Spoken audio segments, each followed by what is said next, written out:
Welcome to Niravari. My ಹೆಸರು I am Bhumika sir. I am doing my masters in seed science and technology, okay and I am the student of this project at Vishwanath Koti.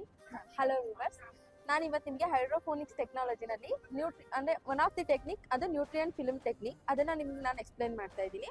Nutrient film ಟೆಕ್ನಿಕಲ್ಲಿ ನಾವಿಲ್ಲಿ ಅಳವಡಿಸಿರೋದು A frame technology ಅಂತ. ನೀವಿಲ್ಲಿ ನೋಡ್ಬೋದು ಈ frame ಏನಿದೆ ಇದು A ತರ ಅಂದ್ರೆ A symbol ತರ ಇದೆ. ಇದ್ರಲ್ಲಿ ಬಂದ್ಬಿಟ್ಟು ನಾವು ಫಸ್ಟ್ ಈ ಸ್ಟ್ರಕ್ಚರ್ ಏನಕ್ಕೆ ಮಾಡಿರೋದು ಅಂದ್ರೆ ನಾವು ಇದ್ರಲ್ಲಿ ಲೀಫಿ ವೆಜಿಟೇಬಲ್ಸ್ ನ ಗ್ರೋ ಮಾಡ್ತಾ ಇದೀವಿ. ಲೀಫಿ ವೆಜಿಟೇಬಲ್ಸ್ ಜಾಸ್ತಿ ಹೈಟ್ ಬೆಳೆಯೋದಿಲ್ಲ ಅಲ್ವಾ, ಸೊ ಅವು ಕಡಿಮೆ ಹೈಟ್ ಬೆಳೆಯೋದ್ರಿಂದ ನಾವು ಈ ತರ ವರ್ಟಿಕಲ್ ಫಾರ್ಮ್ ಅಲ್ಲಿ ಮಾಡೋದ್ರಿಂದ ನಾವು ಜಾಸ್ತಿ ಕ್ರಾಪ್ ನ ಕಡಿಮೆ ಸ್ಪೇಸ್ ಅಲ್ಲಿ ತಗೋಬಹುದು.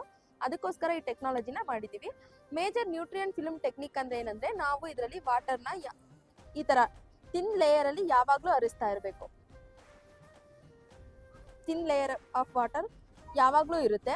ನಾವು ಈ ಕ್ರಾಪಿಗೆ ನಾವು ಡೈಲಿ 2 times ವಾಟರ್ನ ರನ್ ಮಾಡ್ತೀವಿ.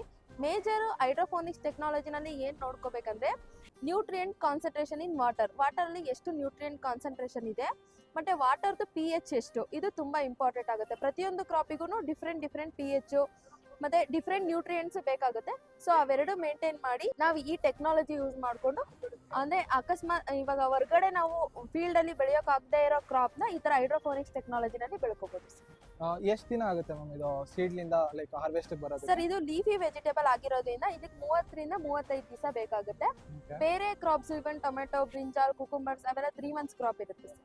ಓಕೆ ಮ್ಯಾಮ್, ಇವಾಗ ಆಚೆಗಡೆ ಜನರಿಗೆ ಒಂದು ಥಾಟ್ ಇರುತ್ತೆ, ಬರೇ ನೀರಲ್ಲಿ ಹೇಗ್ ಬೆಳೆಯುತ್ತೆ, ಕೊಳ್ತೋಗ್ಬಿಡುತ್ತಲ್ವಾ ನಮ್ ಕ್ರಾಪು ಅನ್ನೋದೊಂದು ಥಾಟ್ ಇರುತ್ತೆ. ಅದಕ್ಕೆ ನಿಮ್ಮ ಅಭಿಪ್ರಾಯ? ಸರ್ ಇವಾಗ ನಾವು ಹೋಲ್ ಪ್ಲಾಂಟ್ ನ ನೀರಲ್ಲಿ ಇಟ್ರೆ ಅದು ಕೊಳೆಯುತ್ತೆ. ನಾವ್ ಇದ್ರಲ್ಲಿ ಇಡ್ತಾ ಇರೋದು ಹೋಲ್ ಪ್ಲಾಂಟ್ ಅಲ್ಲ, ಓನ್ಲಿ ಬೇರುಗಳನ್ನ ಮಾತ್ರ ನಾವು ನೀರಲ್ಲಿ ಇಡ್ತಾ ಇದೀವಿ. ಆದ್ರಿಂದ ಪ್ಲಾಂಟಿಗೆ ಯಾವುದೇ ರೀತಿ ತೊಂದರೆ ಆಗಲ್ಲ ಸರ್.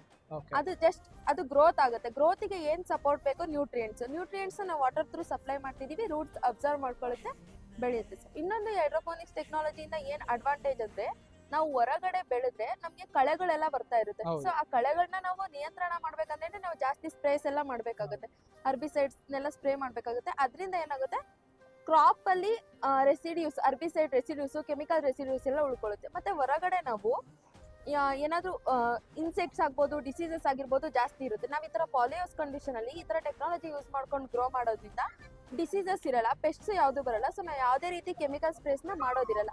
ಸೊ ಇದರಲ್ಲಿ 0 pesticides ಇರುತ್ತೆ, ಡೈರೆಕ್ಟ್ ಕನ್ಸ್ಯೂಮ್ ಮಾಡ್ಬೋದು, ಮತ್ತೆ ಹೆಲ್ತಿಗೂ ಸಹ ಒಳ್ಳೇದು ಸರ್. ಹೈಡ್ರೋಫೋನಿಕ್ ಟೆಕ್ನಾಲಜಿನ ಇಂಪ್ಲಿಮೆಂಟ್ ಮಾಡೋದ್ಕಿಂತ ಮುಂಚೆನೆ ಫಸ್ಟ್ ಅವ್ರು ಅದ್ರ ಬಗ್ಗೆ ಐಡಿಯಾ ಇರಬೇಕು ಸರ್. ಟ್ರೈನಿಂಗ್ ತಗೋಬೇಕು ಅದ್ರ ಮೇಲೆ, ಯಾವ ರೀತಿ ಮಾಡಬೇಕು, ಏನ್ ಮಾಡಬೇಕು ಅಂದ್ರೆ ಇನಿಷಿಯಲ್ ಆಗಿ ನಾವು ಏನಾದ್ರೂ ಬಂದು ಮಾಡ್ತೀವಿ ಅನ್ನೋದಕ್ಕಿಂತ ಫಸ್ಟ್ ನಾವು ಅಗ್ರಿಕಲ್ಚರ್ ಬಗ್ಗೆ ತಿಳ್ಕೊಬೇಕು. ಅಗ್ರಿಕಲ್ಚರ್ ಅಂದ್ರೆ ಏನು, ಅದ್ರದ್ದು ಮೇಜರ್ ಐಡಿಯಾ ಏನು, ನ್ಯೂಟ್ರಿಯೆಂಟ್ಸ್ ನ ನಾವ್ ಹೆಂಗ್ ಕೊಡ್ಬೇಕು, ಅದನ್ನೆಲ್ಲ ತಿಳ್ಕೊಂಡು ಆಮೇಲೆ ಇಟ್ ಸೆಕ್ಟರಿಗೆ ಬಂದ್ರೆ ಒಳ್ಳೇದು ಅಂತ ಹೇಳ್ತೀನಿ. GKBK ಅಲ್ಲಿ ಈ ನ್ಯೂಟ್ರಿಯೆಂಟ್ ಫಿಲ್ಮ್ ಟೆಕ್ನಿಕ್ ಬಗ್ಗೆ, ಹೈಡ್ರೋಫೋನಿಕ್ಸ್ ಬಗ್ಗೆ ಏನಾದ್ರೂ ತರಬೇತಿ ಟ್ರೈನಿಂಗ್ ಕಂಡಕ್ಟ್ ಮಾಡ್ತಾ ಇದ್ದಾರೆ.